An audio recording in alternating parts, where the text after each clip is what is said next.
So as I think about how safety relates to the 5 principles, it's actually deeply rooted within all of the 5 principles.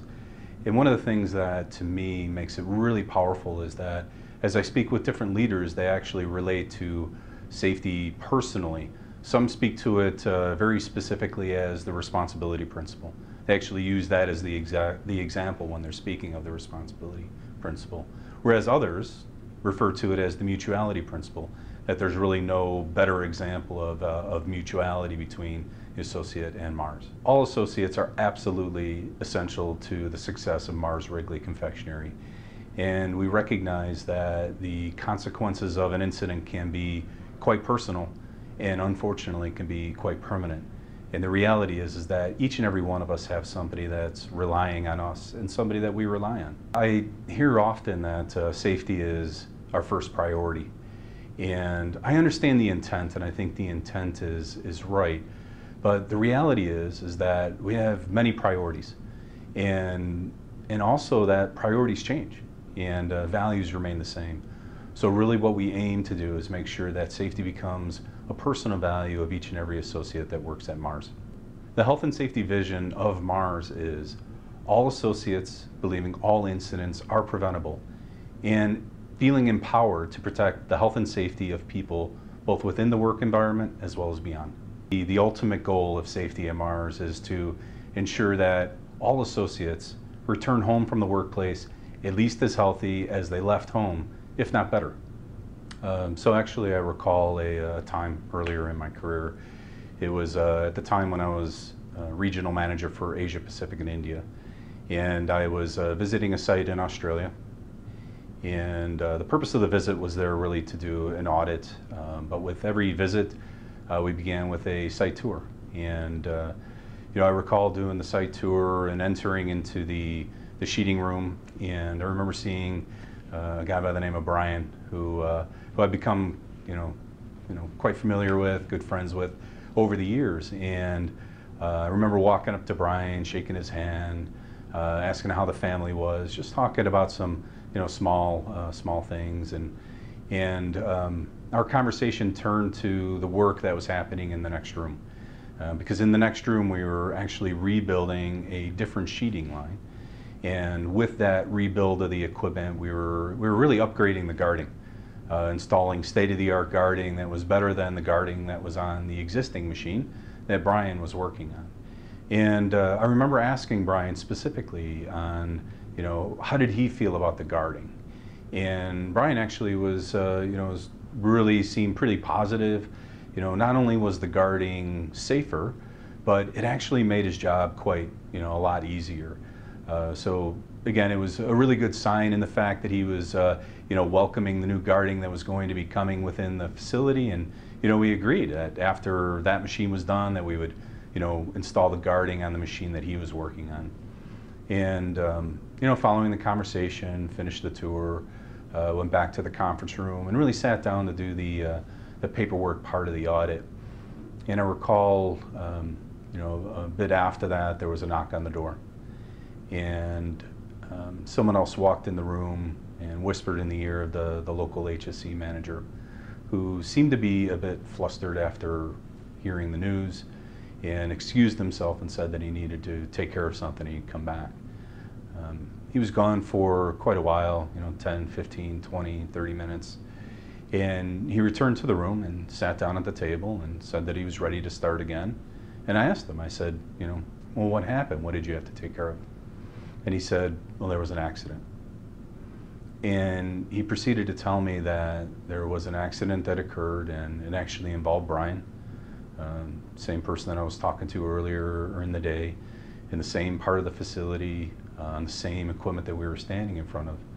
And what had happened was that Brian got his right hand caught in the cross knives of the sheeting machine. And as a result, he lost a finger and a half. And I'll never forget how that felt at that moment. I don't think that I've ever felt as such a failure as I did at that time. Having recognized the risk, having talked about it, we had a plan to fix it, but we just didn't get it done fast enough. To me, that struck me really deeply. And subsequent visits after that, visiting the same site, and I remember doing site tours, and every time that I would be out on the floor and have the opportunity and see Brian and walk up to Brian and go to shake his hand, and I would always think, do I shake with my right hand or do I shake with my left hand? And he knows why I'm shaking with my left hand. And to me, it just strikes me as one of the ultimate examples. It was the first time that I truly recognized the real personal impact that an incident can have. And again, a permanent impact. Brian's lived with that every single day of his life since. So again, when I reflect on all associates returning home from the workplace at least as healthy as when they left, and then we refer to if not better. So to me, when I think of if not better, I think of really the positive impact that we can have on people. If you think about the investment that we make within our business around safety, and it's not just in plant conditions to make sure we have great plants. It's not just in the equipment. It's not just in the systems that we create. We invest in our people. And if you think about the amount of, say, safety training that we do for people, and this safety training and training on safe habits, the safe habits apply both at work as well as at home, in reality, everywhere in between. A particular example that I can think of that I like to think of when I think about if not better is I recall early on in my career some training that I received from the plant that I started at, and we had run first aid CPR training. And again, being a very family-oriented business, we made sure that we ran first aid CPR with families in mind. So we actually did CPR and first aid for children, right? And I remember going through that at the point, and I was a relatively new father, so it really kind of stuck with me. And years later, it was when I came back from a trip that I had taken, and we had recently acquired a company. And I remember I brought home some lollipops from the company that we had just acquired. And again, I had been gone for a while, and I remember sitting in the family room, and we were all sitting on the couch together, my wife and I, and the two kids in between us. And I'll never forget I'll never forget hearing her say, "My God, he's choking."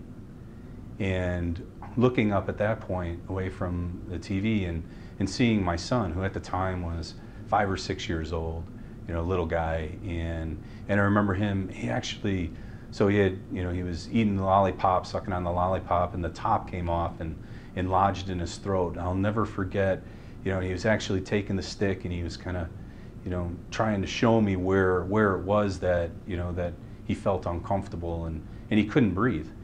And, at that moment, it was this split second of panic.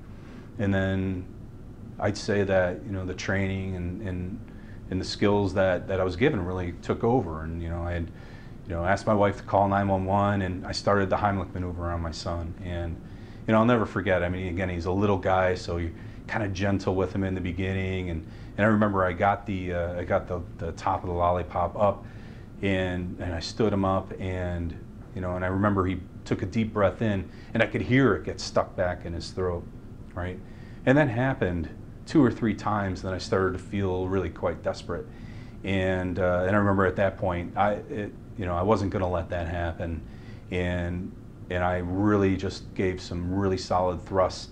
And I'll never forget again the sound of that lollipop coming out and hitting the floor, because it actually bounced on the floor once he spit it out, and the absolute relief, right? And when I think about the purpose of Mars Wrigley Confectionery, better moments that make the world smile, right? And I think one of the things that was great when I first heard it is how everybody can relate personally to that purpose. And honestly, I began thinking about how safety relates to the purpose.